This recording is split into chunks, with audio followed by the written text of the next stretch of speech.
Estamos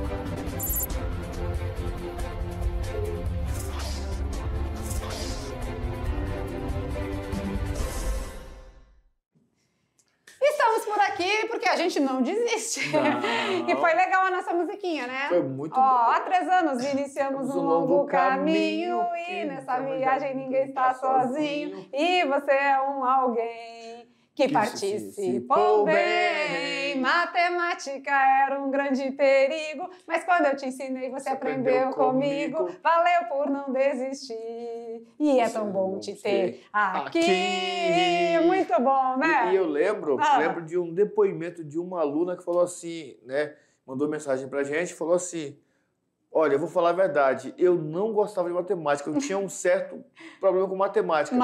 Mas no primeiro ano, quando assisti a aula de vocês, e lembro que foi aquelas aulas de revisão, ela falou que, além de conseguir entender coisas que ela não tinha entendido antes, ela passou a gostar. Porque tem muito disso também, né? Tem muito de o aluno ter afinidade com o professor ou a professora, e a partir daí ela começa a dar uma atenção melhor para aquele problema. Que às vezes, não é que eu não goste, é que eu tive alguém que não me fez muito legal naquela disciplina. E aí eu fico com aquele receio. Ah, não, matemática. Falou matemática, eu lembro daquela pessoa. Eu falo, não gosto. Pois é, mas faz parte, né? A gente espera que vocês tenham, assim, gostado das aulas, né? Que a simpatia pela nossa pessoa tenha facilitado alguma coisa. Esses aqui gostaram. Gostaram? Que eles voltaram. É aula de recuperação. Poxa vida, é verdade. Esses aqui gostaram tanto que estão aqui. Estão de volta, né? Vamos lá então, porque nessa aula a gente tem algumas revisões, umas atividades para fazer com eles, que é a hora de recordar. Então, para aqueles alunos que porventura precisaram de um pouquinho mais de assunto, a gente traz aí a aula de revisão para a recuperação. Vamos lá, aula 54. E na telinha, então, a gente elencou aqui 4 assuntos. Função quadrática, polinômios, análise combinatória e trigonometria. Isso aí, tudo ensaiado aqui, tudo assim, isso. Né? Na aula 39, a gente viu a função quadrática. E a gente gasta mais tempo ensaiando a aula do que dando aula, porque a aula é rapidinho. Certeza. Como que é a função? Lei de formação. A função quadrática, ela é dada pela formação f de x igual a ax ao quadrado mais bx mais c, onde a, b e c são coeficientes numéricos, são números reais, e na função quadrática, o a não pode ser 0. E o valor numérico da função é a máquina de calcular. Só né? substituir. Só substituir a letrinha pelo valor dado no problema. Beleza. Certo? Vamos relembrar aqui os 4 passos de resolução quando a gente quer usar a fórmula de Bhaskara. Lembrando que a gente tem outras maneiras de achar, Tem sobreproduto, né? tem equações, né? Tem funções que são incompletas. Mas beleza, quero usar a fórmula de Bhaskara. Então, primeira coisa, encontrar os valores de a, b e c, que são os nossos coeficientes numéricos. E aí eu olho para o A e já falo assim, opa, essa função tem a concavidade para cima ou para baixo, olhando para o A. Aí eu jogo no delta, calculei o delta, b ao quadrado menos 4 vezes A vezes C. Achei o delta, delta maior do que 0. 2 raízes reais e diferentes. Delta igual a 0, uma única raiz real. Delta menor do que 0. Não existe raízes reais. Enquanto você fala, olha aí. As coisas vão surgindo aqui. Beleza? Então aqui o delta é o discriminante, tá? Sempre vem esse errinho aqui. Né? É discriminante, tá? Não é o discriminante, que não tá discriminando ninguém, não. É o discriminante, o discriminante é no direito, né? Mas a gente fala aqui, já corrige ao vivo, aqui não tem essa frescura. Vamos lá então, falando um pouquinho ainda da função quadrática, o A, o B e o C nos indicam algumas coisas importantes, né? O valor de A... Concavidade da parábola. Para cima, concavidade para arriba ou para baixo? E aí vou mudar aqui a ordem, vou falar do C, porque o C é o ponto de interseção com o eixo Y, é o ponto que toca na reta do eixo Y. Porque a partir desse toque, a minha parábola ou vai descendo procurando o vértice ou vai subindo. Então, se ela desce, o B é negativo, se ela sobe, o B é positivo. Certo. E aí nós temos esses valores. E essas indicações todas só olhando para os nossos coeficientes, só olhando para eles. E o B, então, nos diz assim, se depois de passar pelo eixo Y, se está crescendo ou decrescendo, né? Isso. Só isso. Hora de recuperar? Vamos fazer uma análise do gráfico aí? Rapidex. Quais as raízes da função? As raízes são os pontos que tocam no eixo X. Então, a gente pode dizer que o X1 vale 1 e o X2 vale 3. Perfeito, beleza. perfeito.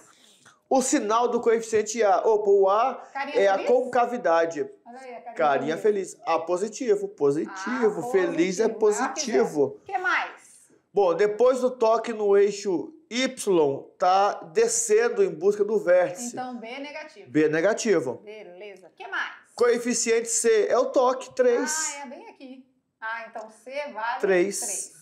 E as coordenadas do vértice? O vértice ele faz a mudança, não é, na parábola. Então é x2 e y menos 1. Ah, então o vértice é exatamente aqui?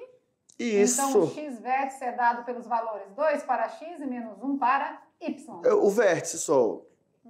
Ai, desculpa, o x vértice é 2, o y vértice é menos 1. Isso. E aqui a gente tem apenas as coordenadas do vértice. Beleza. Perfect. Vamos lembrar um pouquinho dos polinômios? Vamos. Ó, essa aqui é completa, tá? Essa aqui é uma situação que a gente analisa bastante a parábola e tudo que nela se diz respeito. Tendo as raízes aqui, o aluno pode até escrever a função, né? Porque tem aqui lá x menos a raiz vezes x mais a raiz. E aí já faz lá a raiz. É, e também por soma e produto também. Somando dá 4, multiplicando então, o B é 4. dá 3. O B aí fica menos 4, né? O B é menos 4 e o C é 3. 3. Então, x ao quadrado menos 4x mais 3 igual a 0. Essa Uau. é a nossa equação. Polinômios, trazendo para vocês aqui a lembrança do nosso brioche Ruffini, como sempre. Isso fica no slide para vocês. A gente vai avançar porque a gente vai direto na prática. E melhor ainda do que esse processo aqui, eu acho que a gente tem uma para resolver. Quer ver? Vamos resolver o exercício? Vamos lá, direto na Vamos. nossa questão de hora de recuperar? Vamos ver? Aí, ó. Aplicando o dispositivo prático de Briot-Ruffini, calcule o quociente e o resto da divisão.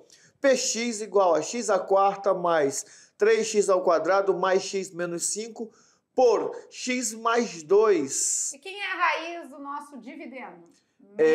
Menos 2, quem tem que zerar, né? Tem que zerar. Então vamos lá, a gente vai pegar aqui, vai colocar o menos 2 aqui, que é a nossa raiz, e vamos lançar os coeficientes aqui agora. X na quarta tem coeficiente 1. X na terceira? 3. 0. Opa, na terceira 0. Então tem que tomar esse cuidado, né, professor Maurício? O ao quadrado, isso. X ao quadrado, coeficiente 3, agora sim. X, coeficiente 1 e o termo independente menos 5. Repetimos o primeiro e agora vamos lá no processo. Multiplica e soma. 1 vezes menos 2. Menos 2. Menos 2 mais 0. Menos 2. Menos 2. Menos 2 vezes menos 2. Menos com menos, mais 2 vezes 2? 4. 4. Mais 3? 7. 7 vezes menos 2. Menos 6. Menos 14. Desculpa, menos 14. 7 vezes menos 2. Menos 14. Menos 14 mais 1? Menos 13. Menos 13. E menos 13 vezes menos 2? Menos com menos mais 26. 26 tira 5. Fica 21. 21. Então, esse aqui é a nossa solução, né? Lembrando que agora a gente vai baixar o grau da equação. Então, ela era x quarta, ela vai ficar x na terceira, né?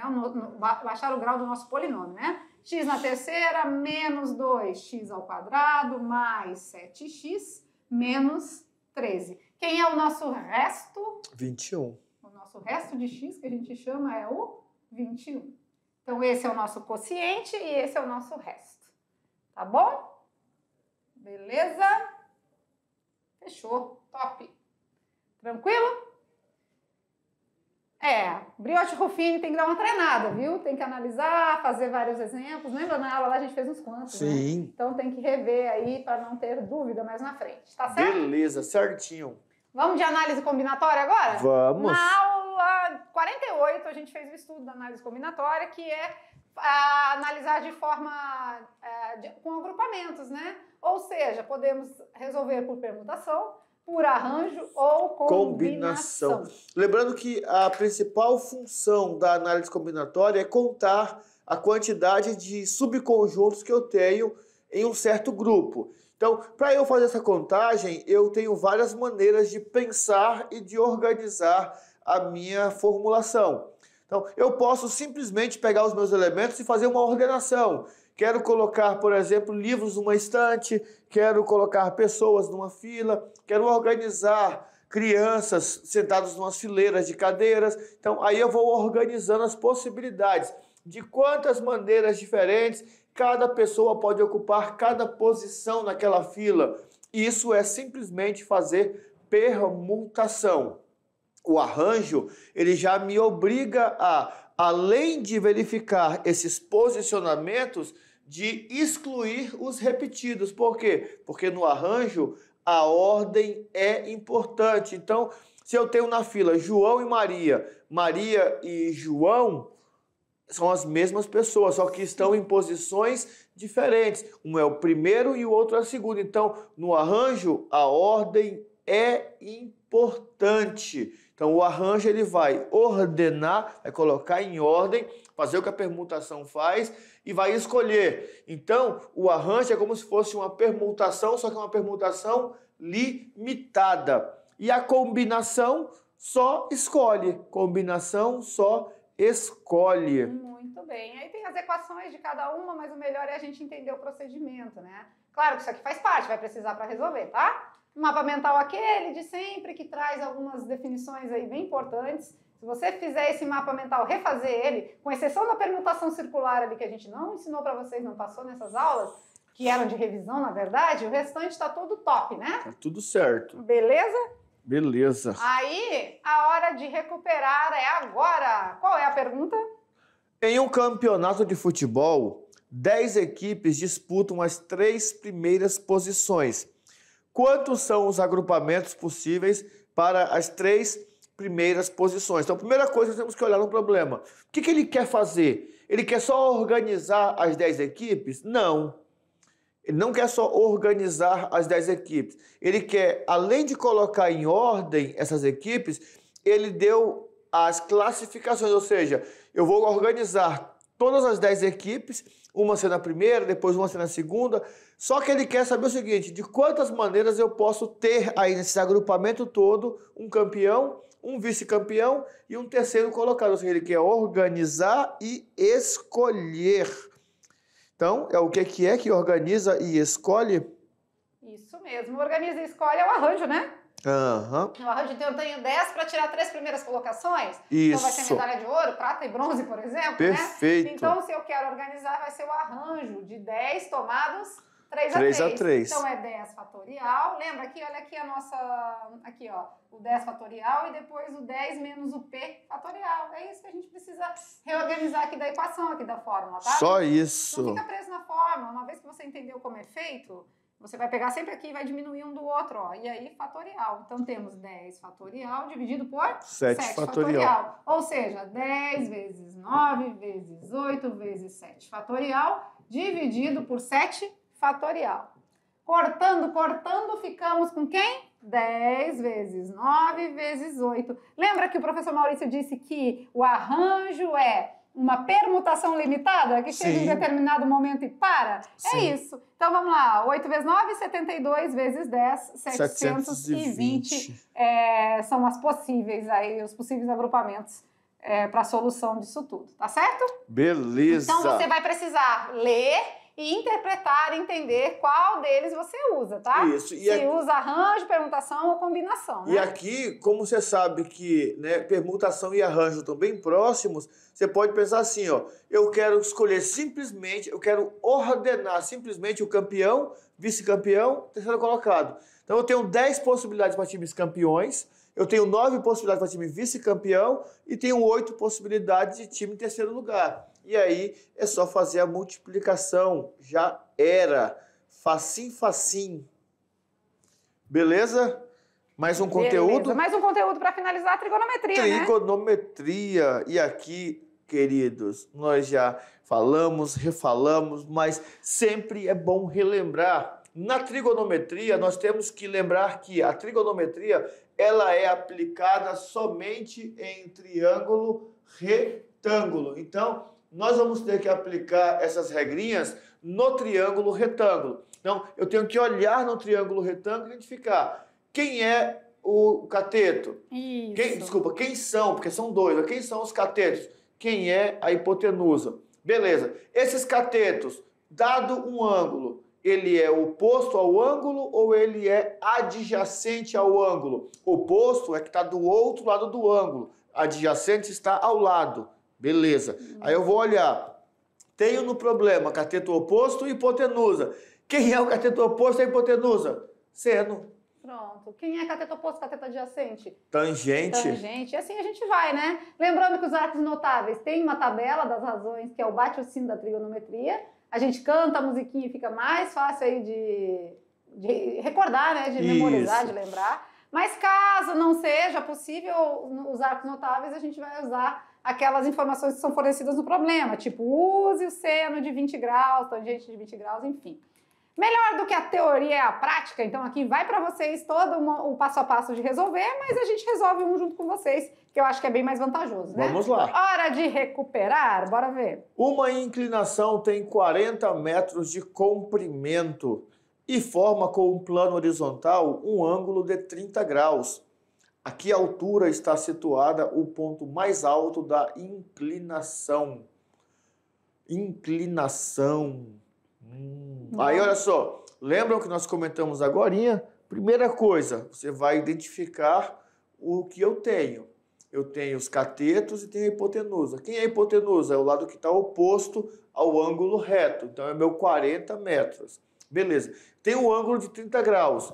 Esse cateto que eu tenho lá destacado, ele é o oposto ou ele é o adjacente? É a primeira pergunta que eu faço.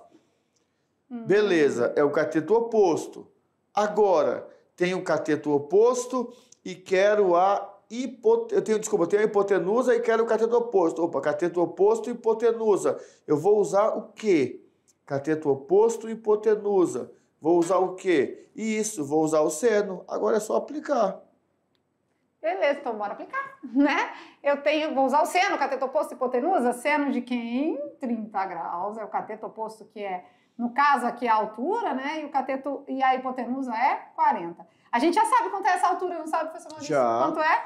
É 20. Ah, não precisa nem calcular, né? Por que a gente sabe? Porque quando o arco é 30 graus, a altura, né, de deslocamento aqui da altura sempre vai ser a metade da inclinação, ou seja, da nossa hipotenusa. Seno de 30 graus é 1 sobre 2, H sobre 40. Multiplica cruzado e temos 2 vezes a altura igual a 40 vezes 1, que é 40. Tá multiplicando, passa dividindo. Não confunda esse H com o H de hipotenusa, tá? Esse H é de altura. Às vezes pode ser que continue a mesma letra e faça confusão, beleza? Quanto valeu a altura, então? 20 metros, que a gente já sabia. E aí tem alunos que perguntam, por que a altura é com H e não com A? Porque o A já é utilizado demais nas fórmulas de física, de matemática. Então eles usam o H de height, altura em inglês. Beleza. E aí fica aqui o nosso abraço, como sempre, né?